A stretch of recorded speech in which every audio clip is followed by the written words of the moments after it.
আপনি যদি আমার চ্যানেলটিতে নতুন হয়ে থাকেন তাহলে এখনই চ্যানেলটিকে সাবস্ক্রাইব করুন এবং আমার পার্সোনাল ভিডিও সবার আগে পাওয়ার জন্য বেল আইকনটিতে ক্লিক করুন। ধন্যবাদ সবাইকে। হ্যালো ভিউয়ার্স, আসসালামু আলাইকুম। সবাই কীরকম আছেন? আশা করি সবাই ভালো আছেন। আপনাদের দোয়ায় আমি অনেক বেশি ভালো আছি। তো ভিউয়ার্স, আজ আমি আপনাদের সামনে আরও একটি ভিডিও নিয়ে আসলাম। আজকের ভিডিওতে আমি আপনাদেরকে এমন কয়েকটি ট্রিক্স বলে দেব যেগুলো আপনারা যদি প্রয়োগ করেন তাহলে আপনাদের মেমোরি ফুল যে প্রবলেম আছে, অর্থাৎ আপনার মোবাইলে যদি একটি অ্যাপ ইনস্টল করতে চান, দেখা যাচ্ছে যে মেমোরি ফুল হয়ে যাচ্ছে, এই সমস্যাটি আর আপনাদের বুক করতে হবে না। তো চলুন ভিডিওটি শুরু করা যাক। তার আগে বলতে হয়, যারা যারা আমার চ্যানেলে নতুন আসছেন প্লিজ আমার চ্যানেলটিকে সাবস্ক্রাইব করুন এবং পাশের বেল আইকনটি অন করে দিন পরবর্তী ভিডিওর নোটিফিকেশন পাওয়ার জন্য। আর যারা অলরেডি আমার চ্যানেলটিকে সাবস্ক্রাইব করেছেন তাদেরকে অসংখ্য ধন্যবাদ। তো চলুন ভিডিওটি শুরু করা যাক। তো প্রথমে আপনি আপনার ফোনে যে সেটিং আছে, সেটিং অপশনটি ওপেন করবেন। তারপর নিচে একটি অপশন দেখতে পাবেন, অ্যাপ্লিকেশনস বলে একটি অপশন থাকবে।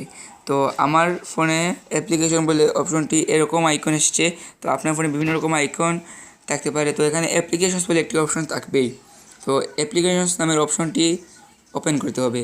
তারপর এখানে দুইটি অপশন আসবে, এখান থেকে ডিফল্ট অ্যাপ্লিকেশনস বলে একটি অপশন থাকবে, এই অপশনটি ওপেন করতে হবে।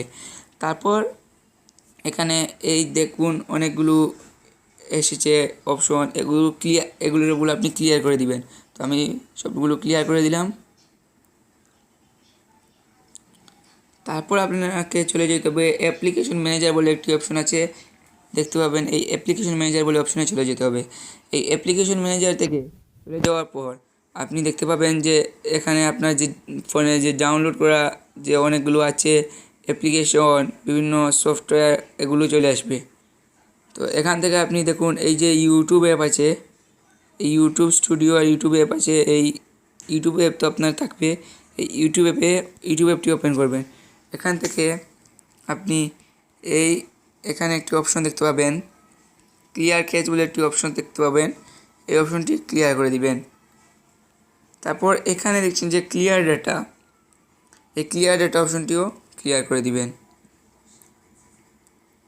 তো ক্লিয়ার ডাটা, আপনি এখানে যতগুলো অ্যাপ দেখছেন আপনার ফোনে আছে সবগুলো কিন্তু দেখবেন এই সব নিচে গিয়ে ক্লিয়ার ক্যাচ বলে একটি অপশন থাকবে। এই ক্লিয়ার ক্যাচ অপশনটি আপনি ক্লিয়ার করে দেবেন। কিন্তু এই দেখছেন ক্লিয়ার ডাটা, এই ক্লিয়ার ডাটাটি আপনি ক্লিয়ার করবেন না, কারণ ডাটা যদি ক্লিয়ার করে দেন তাহলে আপনার বিভিন্ন যেগুলো ডেটা আছে সেগুলো ক্লিয়ার হয়ে যাবে। তো আপনি শুধু ক্লিয়ার ক্যাচই ক্লিয়ার করবেন। তারপর এখান থেকে আপনি আরও অনেক কিছু করতে পারেন। তো তারপর আপনি এই একজন ফটোজে কিন্তু অনেক বেশি জায়গা করে নিয়েছে, এখান থেকে আমি ক্লিয়ার ক্যাচ করে দিলাম। তো ফটোজে আমি এসেছি কারণ এই যে গুগল ফটোজ কিন্তু আমার অনেক পিকচার রয়েছে। তো এখান থেকে যদি আমি এই ক্লিয়ার ডেটাটি ক্লিয়ার করে দিই তাহলে আমার ফটোজগুলো সব চলে যাবে। তো এখান থেকে আমি ক্লিয়ার ডেটা ক্লিয়ার করব না। তারপর আপনি ব্যাক করে আবার মেইন পেজে চলে আসবেন। তো এখান থেকে স্টোরেজ বলে একটি অপশন থাকবে, একটু নিচে গিয়েই দেখুন স্টোরেজ বলে একটি অপশন আছে। এই স্টোরেজ নামক অপশনটি আপনি ওপেন করবেন। তো ওপেন করার পর আপনার সামনে এরকম একটি ইন্টারফেস শো হয়ে যাবে। এখান থেকে আপনার ফোনের সমস্ত স্টোরেজ সম্পর্কিত তথ্য দেওয়া থাকবে, যে আমার ফোনে আছে টোটাল স্পেস আছে 8 GB আছে, অ্যাভেলেবেল রয়েছে আরও 633 MB। তো এগুলো আপনি দেখতে পাবেন। তো এখান থেকে সব নিচে দেখতে পাবেন মিসেলেনাস ফাইলস বলে একটি অপশন থাকবে। দেখুন এটি কিন্তু 0.95 GB মানে 950 MB জায়গা করে নিয়েছে, কিন্তু এগুলো কোনো কাজের নয়। তো এটি ওপেন করবেন।